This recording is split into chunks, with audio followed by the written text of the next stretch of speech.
Olá, Fael, boa noite. O meu nome é Josué. Eu tenho 38 anos e sou cabra macho desses interior pernambucano. Desde já eu peço desculpa pelo meu linguajar, mas eu sou homem vivido na roça e é assim que eu falo. Eu nasci em uma família bem humilde. A minha mãe tinha 8 filhos, 5 meninas e 3 meninos. Eu era o mais novo. A minha mãe cuidava da casa e dos filhos, e o meu pai trabalhava de peão em uma fazenda, a fazenda do compadre Jubileu. E com 13 anos, eu vi as minhas irmãs se tornando quenga. A mais velha foi ganhar a vida no cabaré de Miroca. E com 17 anos, ela virou quenga. Miroca era um travecão, homem com barba raspada, musculoso, com voz grossa, usava blusinha, saia curta e uma calcinha vermelha enfiada no rego. A mandioca mal aparecia na calcinha. Sabe-se lá onde ele a enfiava. Miroca era uma cafetina que pegava as quengas virgens e colocavam elas para trabalhar em troca de mixaria. O meu pai se entupia de cachaça e o dinheiro dele era só para beber, e mesmo são, ele parecia estar bêbado. Porém, ele não era daqueles bêbados agressivos. Ele era um completo palhaço. Teve um dia que teve o concurso na Boquinha da Garrafa, e na época que o grupo o Tchan fazia sucesso, e ele, mamado de cachaça, pegou uma calcinha vermelha da minha mãe, enfiou no rego e acreditem, ele ganhou o primeiro lugar do concurso na Boquinha da Garrafa. E com o dinheiro do prêmio, ele obviamente gastou tudo em cachaça e nem roupas para ele comprava. E por falta de cuecas, ele usava as calcinhas da minha mãe para ir trabalhar.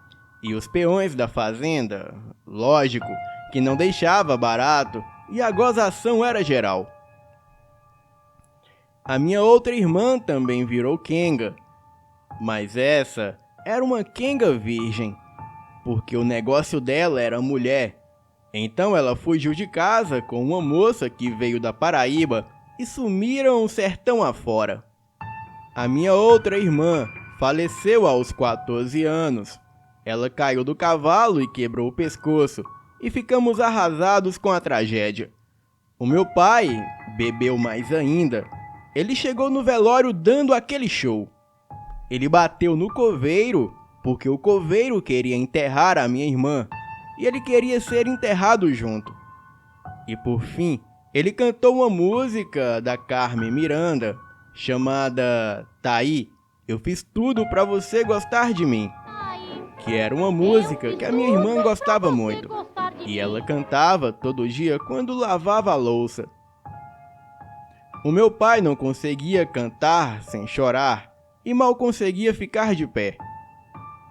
Bem, o tempo foi passando, as minhas outras 2 irmãs se casaram e foram embora de casa. E o meu irmão Augusto, com 14 anos, ele engravidou uma mulher de 30, se apaixonou por ela e foram morar juntos. Pouco tempo depois, a minha mãe tirou a própria vida. Ela sofria de depressão, mas na época as pessoas não sabiam o que era isso, e o meu pai sempre achava que era frescura dela. O meu pai se tornou um homem triste e solitário, e ele vivia nos bares e caído nas praças. A minha família, antes composta por 10 pessoas, agora éramos apenas 3. O meu pai, o meu irmão César, com 15 anos, e eu com 13. Um dia, estávamos sem ter o que comer em casa. Então eu fui até a fazenda onde o meu pai trabalhava para pedir comida ao seu Jubileu. Então, eu encontrei o filho dele que me atendeu e falou que o seu pai estava em viagem. Então eu perguntei se ele não tinha mistura para eu e o meu irmão almoçar, mas eu não queria de graça. Disse a ele que eu poderia trabalhar. O filho do fazendeiro tinha 16 anos na época. Ele me ofereceu R$ 10 em troca de um favor. R$ 10 em 1997 era muito dinheiro. Então eu disse que faria tudo o que ele quisesse. Então ele me levou para a mata, nos fundos da fazenda, e me obrigou a satisfazer todos os seus desejos sexuais. Eu não gostava daquilo, mas a fome me obrigava a me prostituir para o filho do fazendeiro em troca de dinheiro. Às vezes, ele me dava R$ 10, 5 ou até mesmo R$ 2, mas era o suficiente para comprar comida para mim e para o meu irmão. Os abusos duraram dos meus 13 aos 15 anos, até que criei coragem e contei tudo o que aconteceu para o fazendeiro que era o seu pai. O fazendeiro jubileu, ele puniu o filho severamente e então ele me deu um emprego na fazenda e eu comecei a trabalhar cuidando das plantações e dos animais. E com o tempo, eu consegui que o meu irmão também trabalhasse ali. E quando eu tinha 18 anos, o meu pai morreu de cirrose e éramos somente o meu irmão e eu em casa. Eu nunca tinha ficado com uma mulher antes, pois os abusos que eu sofri na infância me tornaram muito sensível a qualquer coisa relacionado a atos sexuais. Então, resolvi encarar o medo e fui até o cabaré de Miroca. Nessa época, a minha irmã mais velha já não trabalhava mais lá.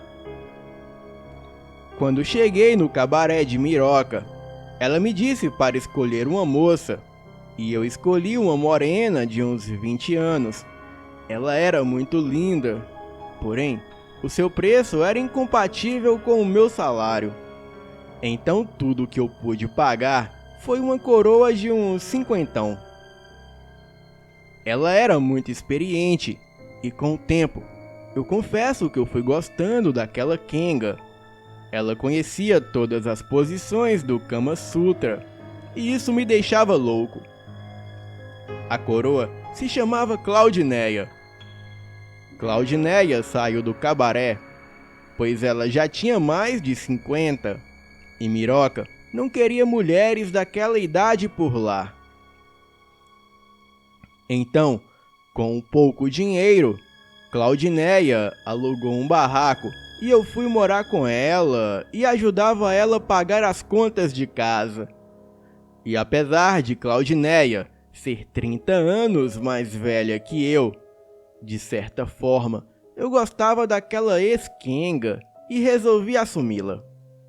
Não tivemos filhos devido à sua idade, mas Claudineia, ela tinha o hábito estranho de sair quase toda noite. Dizia ela que iria recolher ervas na mata para desidratar e vender como chá na feira da cidade. E realmente ela fazia isso. Mas eu ficava me questionando, por que tem que ser de madrugada? Uma vez, eu disse o seguinte com ela: Venha cá, Kenga. Hoje eu vou com tu nesse mato aí que tu disse que vai. Deve ter muita cobra nesse mato aí. Eu quero ir com tu, vice? Ela ficou muito brava e disse: sai do meu pé, homem. Deixa eu fazer meu trabalho em paz. Dá sossego. Já não basta olhar pra sua cara todo dia? Agora quer me vigiar à noite também, é? Pois vá, capeta. Vá. E como diz o ditado, pau que nasce torto nunca se direita. Eu disse: oxe, eu vou mesmo pro mato, já que tu desconfia de mim. Tomara que eu encontre uma cobra bem grande mesmo, que hoje eu vou fazer jus ao apelido que Miroca me deu, domadora de sucuri. Ela disse e saiu em seguida. Minha vontade era de ir embora daquela casa e voltar para a casa que era dos meus pais. Mas esperei um pouco e resolvi seguir aquela desavergonhada e ver quem era o cabra safado da sucuri grande. Que eu ia cortar essa sucuri era na faca. Peguei o lampião e fui rumo à mata. Me aproximei um pouco e comecei a ouvir gritos abafados, como se alguém balbuciasse alguma coisa. Os gritos foram diminuindo, mas ao mesmo tempo pareciam gemidos. Eu fui correndo até onde vinham os gritos, peguei o meu facão e fui me embrenhando cada vez mais na mata, até que cheguei perto de um rio onde já não tinha mais mata. Era somente a margem de terra, e ali estava bem escuro. Mas a poucos metros, eu percebi que duas pessoas se atracavam. Eu apontei o lampião, e o que eu vi fez as minhas pernas ficarem bambas naquele momento. Uma enorme cobra estava enrolada em Claudinéia, e a cabeça da cobra era literalmente a cabeça de uma mulher, porém muito grande. E aquela cobra engolia a Claudinéia. E metade do corpo de Claudinéia estava dentro daquela enorme cobra com cabeça de mulher. Bem, para explicar melhor, era uma mulher que da cintura para baixo era uma enorme cobra, e ela tinha a pele escamosa e esverdeada, e a sua boca se esticava de forma anormal enquanto ela engolia Claudinéia. Claudinéia olhava para mim com lágrimas nos olhos. Eu peguei o facão e finquei com toda a força na barriga daquela cobra. Ela então me deu uma rabada, me jogando para longe. Em seguida, ela entrou no rio com Claudinéia ainda em sua boca e o facão cravado em sua barriga. Eu observei a movimentação na água, mas na queda, o lampião quebrou e se apagou, então não deu para ver muita coisa. A agitação na água parou. Eu corri dali, fui até a fazenda que eu trabalhava e chamei os peões que faziam a ronda noturna, mas nada foi encontrado, nem a cobra e nem a Claudinéia. Todos acreditaram que realmente foi um ataque de sucuri, mas mulher cobra. Eles riram de mim e falaram que eu estava ficando alucinado igual ao meu pai. Eu fiquei muito triste, porque no fundo eu gostava da Claudinéia. Então, poucos dias depois, eu retornei ao cabaré de Miroca para procurar outra quenga. Conversei com Miroca sobre o ocorrido e no decorrer da conversa, eu percebi que ela andava com dificuldades, como se sentisse dor. Agarrei Miroca e levantei o seu vestido. E lá estava um curativo e pontos em um machucado que parecia ser um corte profundo. Então eu falei: seu traveco sem vergonha, você vira bicho e comeu a minha quenga. Eu vou te matar aqui agora. Ela disse: aquela quenga era minha, você a roubou de mim. Vai embora daqui, cabra safado. Eu te farei uma visita hoje à noite, e primeiro eu te como com a cobra menor, e depois eu te devoro com a cobra maior. Eu guardei a minha peixeira e fui embora. Voltei para a casa do meu irmão, e no outro dia, quando fui retornar à casa que morava com a Claudinéia para pegar as minhas coisas, a casa estava totalmente incendiada. Eu sabia que era coisa de Miroca, pois ela não me deixaria em paz, porque agora eu sabia o seu segredo. Mas como ninguém acreditaria em mim, eu peguei o meu acerto com o Jubileu, dono da fazenda onde eu trabalhava, chamei o meu irmão e fomos embora para Olinda, em Pernambuco. Hoje, eu sou caminhoneiro, me casei e tenho 3 filhos. E sempre que conto essa história, eles se arrepiam de medo da mulher cobra. Boa noite.